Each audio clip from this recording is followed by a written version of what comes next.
Shoulder joint. When flexion occurs, the agonist is the anterior deltoid. The origin is the acromoid of the scapula. The insertion is the deltoid tuberosity on the humerus, and the antagonist is the latissimus dorsi muscle. When extensions occur in the shoulder joint, the agonist is the posterior deltoid. The origin is the scapula or scapular spine, or scapula. Fuck! Diagram of all the major muscles of the body. In the shoulder joint, when the shoulder joint is flexing, the antagonist is the anterior deltoid. The origin is the acromoid of scapula. The insertion is the deltoid tuberosity on the humerus. The antagonist is the latissimus dorsi muscle. When extension is occurring, the agonist is the posterior deltoid. The origin is the scapula on the spine. The insertion is the deltoid tuberosity. The antagonist is the latissimus dorsi muscle. When abduction is occurring, the agonist is the medial deltoid. The origin is the scapula. The insertion is the deltoid tuberosity of the humerus, and the antagonist is the latissimus dorsi muscle. When extension and abduction is occurring, the agonist is the latissimus dorsi muscle.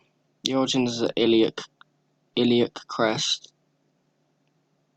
The insertion is the floor of the insert tubercular of the humerus, and the antagonist is the deltoid muscle. When abduction of it, internal rotation and external rotation are occurring, the agonist is the rotator cuff muscles. The origin is the scapula. The insertion is the humerus tubercle, and the antagonist is the teres minor. When flexion is occurring, the agonist is the pectoralis major. The origin is the clavicular head. The insertion is the lactical lip of the humerus, and the antagonist is the deltoid.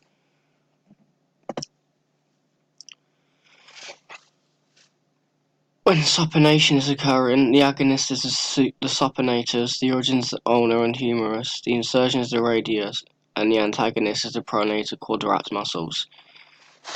When flexion is occurring, the agonist is the pronator teres.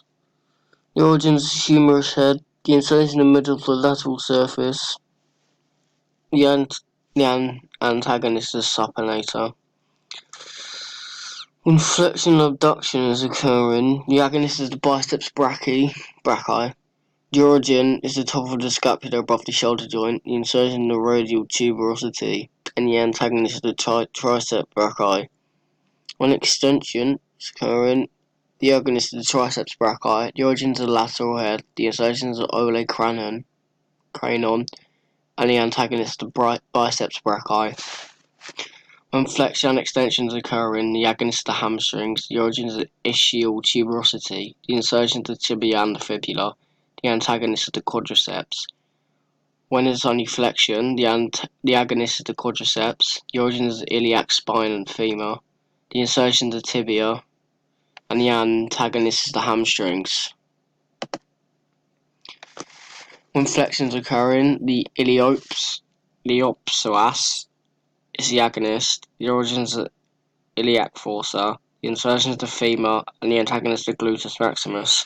When extension is occurring, the agonist is the gluteus maximus. The origin is the ilium. The insertion is the hamstrings, and the antagonist is iliopsoas.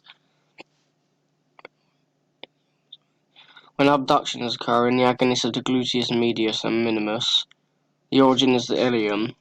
The insertion is the femur, and the agonist is the iliopsoas. When the movement is adduction, the agonist is the adductors. The origin is the pubis. The insertion is the femur, and the antagonist is the gluteus medius.